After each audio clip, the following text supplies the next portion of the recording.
चाचू इस वीडियो में क्या खा रहे हैं? चल आपको खाना है और चल अपने शक्कर पाराओं को दिखाती है। शक्कर होता है मम्मी। ओके चल ठीक है। ये सारे मटेरियल आप देख रहे हो ये सब घर की ही चीज़ें हैं, नॉर्मल चीज़ों में बन जाता है।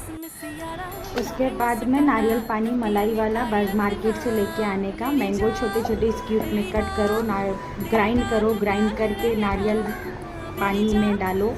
उसके बाद में अच्छे से सर्विंग, डेकोरेशन, एवरीथिंग सब करके और इन्जॉय समर का मज़ा लीजिए और खाइए। आप भी खाइए, अपने बच्चों को भी खिलाइए। बहुत ही टेस्टी, और मेरा बेटा तो बहुत पसंद आया मेरे। टेस्टी है ना? हाँ मम्मी, बहुत ज़्यादा। तो अगली बार मैं क्या बनाऊं? अब अगली बार जो सब्सक्राइबर्स जो बोलेंगे वो बनाएंगे। Okay thank you, bye.